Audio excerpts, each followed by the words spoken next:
बिस्मिल्लाहिर्रहमानिर्रहीम। अस्सलाम वालेकुम। बालामुरी स्कूल डीजी खान में खुश आमदीद।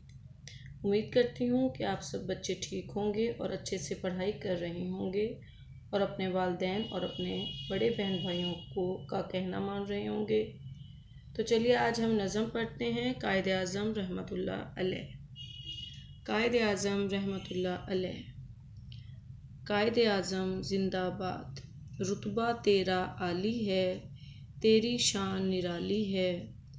मुश्किल तूने टाली है, तेरी सोच मिसाली है। कायद आज़म जिंदाबाद। तुझसे हमने इज़्ज़त पाई अज़मत पाई। आज़ादी की दौलत पाई, दौलत पाकर शोहरत पाई। कायद आज़म जिंदाबाद। मिलजुल कर हम काम करेंगे, रस्म मोहब्बत आम करेंगे। मेहनत भी हर काम करेंगे, रोशन अपना नाम करेंगे।